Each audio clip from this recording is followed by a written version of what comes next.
I don't do things that I regret. 5 years ago, I was asked to go and see Jim Ratcliffe. I would have thought your biggest regrets would have been not joining me in 2006.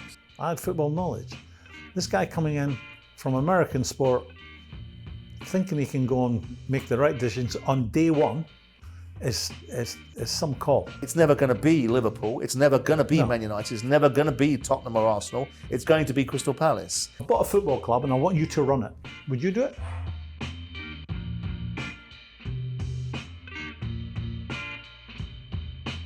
Welcome to Simon and Souness, or Souness Can and we Simon. not try other way around? No, Graeme, you've just I arrived. think You've just arrived back on the scene after scarpering for a year. You get to come back in on the billing that you get to come back It's in. easier, Souness Anyway, and Simon. welcome to Simon and Souness. He nearly said Episode 2. He nearly said it. Don't forget to like and subscribe. Don't forget to keep leaving the questions in the comment section below. But let's get on with this show. Graham, Megan is asking a question of us, and you can answer it first because I don't do things that I regret. Do you have any regrets from your career? Yeah, listen, you don't get to my age and have the longevity I've had in football and not have some regrets. But if I could go and do it all again, I'd love to go and do it again. Being a player is just the most fabulous thing. Being part of a group, camaraderie, winning together, losing together, it's just the most marvellous feeling. Fortunately for me, I played in some successful teams. Sticking flags in the middle of pitches? No, I don't regret that. No? No, I did that for a reason. A chap had called me a cripple when I arrived there. And he was referring to open heart surgery I'd had. Yeah. And then 9 months later, we won a trophy in his stadium. And it was a case of, well, I'll show you who's a cripple. I would have thought your biggest regrets would have been not joining me in 2006. I thought that's what you were going to say. How long do you think we would have lasted together? I think we would have been brilliant.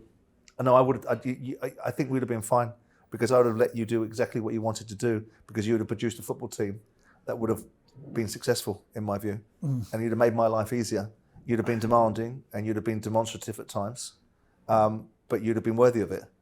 I would have been demanding. That's nothing wrong with it. I think as a football manager, you always want to keep moving forward. There's a line between being demanding and being disrespectful, isn't there? And there's also, I was never disrespectful. I wouldn't have been. You're the boss. I'm an employee. I think a manager has to always want more and better players. And that's right as well. He has to have a realization that budgets are part of the picture. So there's a reality check somewhere in between. And I would only have need to have been told once, well, this is what we've got coming. That's what we can afford to spend. And I would accept that. But it's about honesty, isn't it? I mean, too many people in sport, and I think in life, say one thing and do another, and then when they're held to account for it, they don't like it. And I think if you tell people the truth, you won't go far wrong. If you tell people, and sometimes the truth is unpopular, sometimes it is like, well, this is what you can have, this is what you can't have, and it's very simple. This is what I'm prepared to do, and we're either in line or we're not. And that's why I think you'd have been straightforward for me. And that's why people thought, when I took Warnock in place, and I'm not comparing you to Neil because you're different personalities, and obviously you've managed slightly higher up the pyramid than Neil has done. But people build it as me and Neil being a marriage made in hell, the two most combustible people in football. Not a problem. Not a problem, because as far as I was concerned, he was a problem solver, not a problem creator. I've got enough problems. I don't need any more. I need a manager to come in and manage the team and get on with his role, and he'll come to me when he needs me, and I'll watch him on Saturday afternoon win games for me. And I think that would have been fine for you and I would have been perfect in that respect. When I look at regrets from my side, for sport, my biggest mistake was using my own money. Always using my own money, always wanting to be captain of my own ship, always wanting to make decisions and always being sort of balls out, okay, we can do this. And could you have borrowed money at that time? What, the interest rates would have been high then? Yeah, I could have done, but it wasn't a case of I wasn't prepared to. It was a case of I was used to making decisions, being accountable for them, and also successful at it. Now, you make this argument that people that come into sport that haven't got a background in sport think that everyone in sport is a bit simple and they can come in and impress their wisdom over them. It's not that. It's just an acclimatization period. You can't help but be, if you're successful in one industry, you think standards, discipline and focus are going to be the same in the football industry. But it's a much more difficult industry because it's a much more tricky industry. There's lots of different forces. It's public domain. There's a whole raft of that you can't be prepared for until you walk in the door. I think where I'm coming from in that discussion, as captain of the ship, the chairman, stroke owner, standard bearer, you have to you cannot be everywhere and have the say in everything. You have to No, you've got to have delegate. the best people in place. You have to delegate. That is a talent. Yeah. That's a skill. But do you not think that exists in other industries? Do you not think that? I mean, everyone's the difference in football is that it's so cash consumptive, and when you're pumping money into sport and you're watching it sometimes being wasted or people being frivolous with it, it does become difficult to tolerate. I think a recent new owner, Ted Boehly at Chelsea, I think he's fallen into that trap. You know, I've got as much money as anyone to spend. I'm going out to spend it. I get rid of, prior to him coming in, Peter Cech goes, Martina, she goes, and Bruce Buck. So, what you think of them? But they had a handle on footballing matters. Yeah. And then he turns up, an American, I'm now going to build a successful football team. And for me, looking at that, obvious mistake. I don't know who he listens to. He has spent a shed load of money. He's overpaid for a lot of players. So, again, that's not the actions of a super smart man who has made zillions in other ways, in other businesses. That's a man who, from the outside looking at, is a man who, in a rush to get where he wants to be, and football ain't like that. There's a pool full of sharks out there that were looking for people like him to take his money off him. And I think that's what happened. He's overspent vastly on lots of players. Yeah. Now, who is he listening to? That's why, I mean, clever... Well, it was overspending and buying the wrong players. Because at the end of the day, you can make the argument that Man City have overspent on Jack Grealish. And if you've got most of them, you'll always make bad decisions. You'll always get the wrong players, perhaps a selection of the wrong players at the wrong prices. But does it really matter that he's overspent? Because he's not complaining about it. We're complaining on his behalf. Supporters will be. Well, no, because it's not their money, it's his. No, but supporters or are wanting... private equity guys. Chelsea supporters are wanting to be back at the top again. Sure, but they want to be back at the top again. But we're not talking about their concerns about what money is spending. You're saying we need to be worried, or he needs to be worried because he's a fool, and the fool and his money are getting parted easily at this stage in his evolution as a football club owner. I think they just spent £2.5 billion on a football club, Graham. The £1 billion on players is incidental. All right, he's here. He's sitting between us.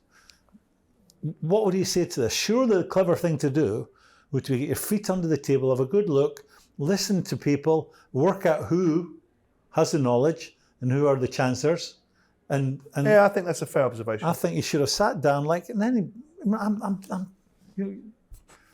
you were talking about me at Liverpool. I did that. I rushed in. I want to change that. I want to change that. I want to change that. I should have taken a bit more time. But I had football knowledge.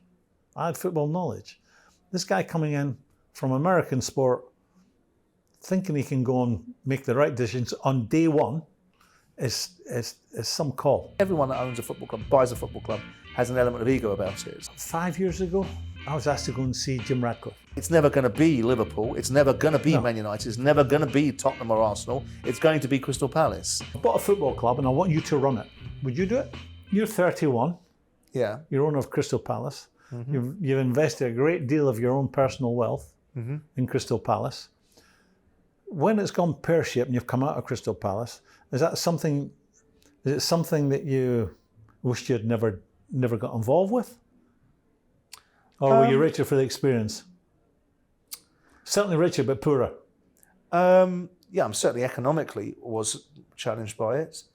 But I realised very quickly that what I thought football was going to be for me, it wasn't. And so it became, first of all, it started off as a labour of love, and then it just became a labour. Because of the people you have to deal with? Yeah, because of the industry, because of the people I had to deal with, because of the fact that I felt it was going to be something more, and it wasn't. And I realised that really and truly, and this might be an ego, I think everyone that owns a football club, buys a football club, has an element of ego about it. Whatever the reasons they buy it for, credibility, recognisability, life insurance policies if you're Roman Abramovich, or ego if you're the local boy done well, right?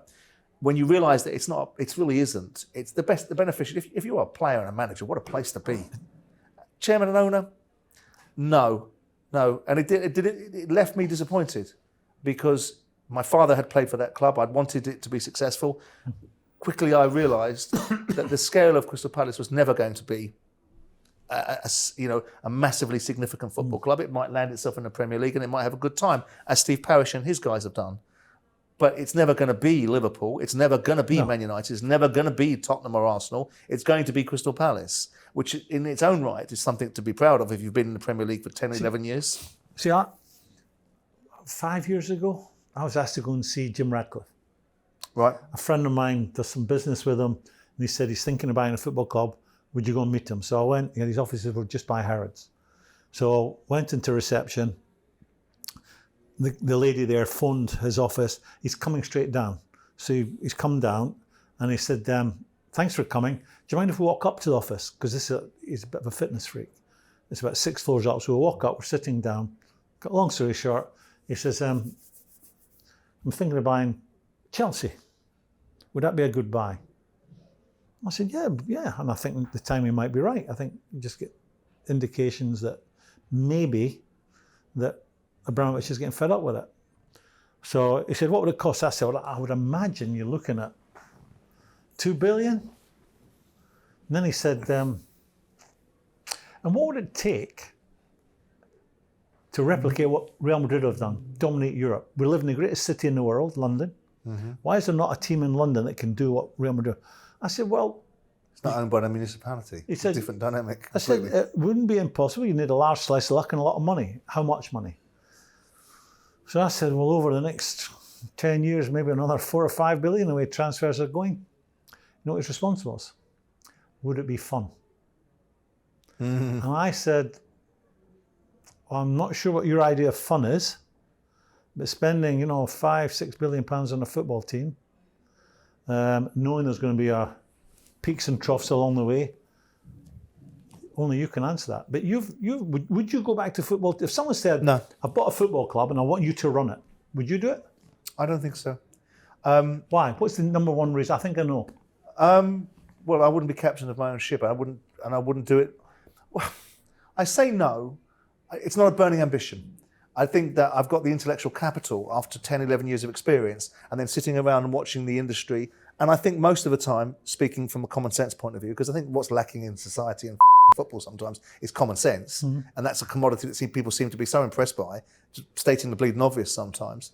So I think those are, for me... That's not just in football, by the way. No, and that's why I said society and life and football as well. I don't think so, Graham. I don't think so. I bought Crystal Palace because it was a team I wanted to own. Mm. It was a team that I had a relationship with. I don't have a burning ambition to go back and do something that I've done. I accept I've had failures. That's part of the deal of being involved in football. You can't win every football match. Yeah, that's how you deal with them, right? Yeah, and I think that I tell it to my kids, and I say, the punches on the nose that you get along the road of life, the journey, they create character. That determines what you're going to end up at the end of the day, what sort of man you are. So I think we're all richer for being punched on the nose. Of course. I don't take it. I look at it, I think I was that close. I think 10 years at Palace, from building a youth system that threw out some top players, to getting it to punch its weight, to pretty much being almost in and around the playoffs, getting promoted to the Premier League, and doing it without support. I think I've got most of it right. Not being prepared to put up with the nonsense from the agents, looking at the way I changed managers' contracts, that close. My mistake was not bringing other people's money in. That was a foolish mistake on my part. And did you have the opportunity? Yeah, of course I did. Of course I did. But the perception of me, as is often the case in the media, is I'm very strong, and as a result of that, I'm difficult to potentially contend with. And I'm not. I'm really easy to contend. I'm very straightforward. And I look at football. And yet we would have worked well together. Yeah, because the perception is different from the reality. The perception of me being difficult to work for is normally mooted by people that aren't very good at what they do and are weak and can't stand up to people that are strong. And you need people to lead. And being a leader means that sometimes you have to make difficult decisions. You're not in a popularity contest. There's two kinds of people in life, isn't there? Popular people and successful people. It's amazing how popular you become when you're successful. I didn't play football to be popular. Yeah, exactly. Right, on the subject of regrets, regretfully, that's the end of this show. Don't forget to like and subscribe. Keep leaving the questions in the comment section below. And me and Mr. Souness, we'll see you next time.